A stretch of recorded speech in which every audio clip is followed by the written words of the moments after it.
ఆంధ్రప్రదేశ్లో చదువుకున్న యువతకి నిరుద్యోగులకు గుడ్ న్యూస్. పెద్ద ఎత్తున పెట్టుబడులు రాబోతా ఉన్నాయి.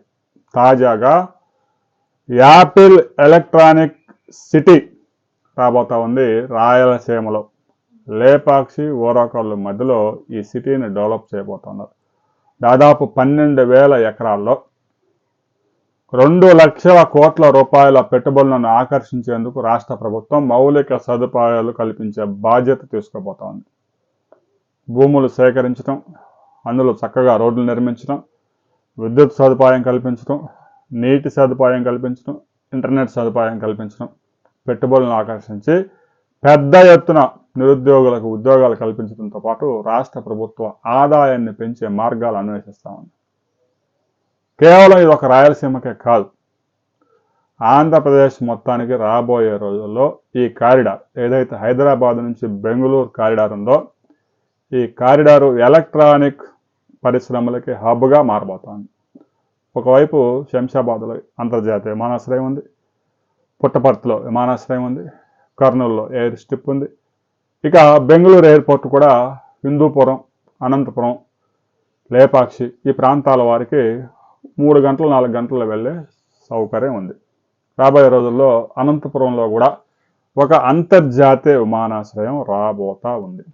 ముఖ్యమంత్రి స్పష్టంగా చెప్పారు, అనంతపురంలో పారిశ్రామిక అభివృద్ధికి కావలసిన భూములు ఉన్నాయి, 2 వైపులా ఇప్పటికే అంతర్జాతీయ విమానాశ్రయాలు ఉన్నాయి. రాబోయే రోజుల్లో అనంతపురంలో కూడా ఒక అంతర్జాతీయ విమానాశ్రయం అందుబాటులోకి వస్తుంది అని యాపిల్ సంస్థ ఎండీతో మాట్లాడి, భారతదేశంలో పెద్ద ఎత్తున పెట్టుబడులు పెట్టడానికి యాపిల్ సంస్థ ముందుకు వస్తుందనే విషయాన్ని గ్రహించి ఆ సంస్థతో గత 6 నెలలుగా సంప్రదింపులు జరిపి, మీకు కావాల్సిన భూమి ఇస్తాం, సదుపాయాలు కల్పిస్తాం, రక్షణ కల్పిస్తాం, అంతర్జాతీయ విమానాశ్రయాన్ని సదుపాయం ఉంచుతాం, మరొక వైపు కృష్ణపట్నం పోర్ట్ ఉంది, సదుపాయాలన్నీ కనిపిస్తాం, కియా సంస్థను ఎలాగైతే మేము చూసుకున్నామో అలాగే మీకు అన్ని సదుపాయాలు కల్పిస్తామంటే వారు ముందుకు వచ్చారు. ఎందుకంటే వాళ్ళు ఢిల్లీ సమీపంలో ఒక ప్లాంట్, తర్వాత కర్ణాటకలో మరొకటి పెట్టుకున్నారు. రాబోయే రోజుల్లో భారతదేశంలో 80,000 కోట్ల రూపాయలు యాపిల్ సంస్థ పెట్టుబడులు పెట్టబోతా ఉంది. చైనాలో ప్రొడక్షన్ తగ్గించుకుంటూ భారతదేశంలో పెంచుకునే ఏర్పాట్లు చేస్తూ ఉంది యాపిల్. ఆ యాపిల్ సంస్థను ట్రంప్ బెదిరిస్తూ ఉన్నాడు.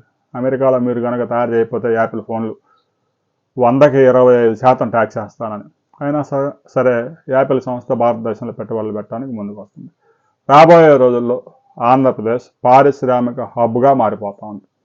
కేవలం ఒక రాయలసీమ ప్రాంతమే కాదు, ఆంధ్రప్రదేశ్లోని అనేక ప్రాంతాల్లో ఏ ప్రాంతాలు దేనికి అనుకూలంగా ఉన్నాయో పరిశీలించి జగ్గయ్యపేట నుంచి ప్రకాశం జిల్లా వరకు కూడా ఒక కారిడార్ రాబోతా ఉంది. పెద్ద ఎత్తున పరిశ్రమలు రాబోతా ఉన్నాయి. వాటి వివరాలతో మనం మరో వీడియోలో తెలుసుకుందాం.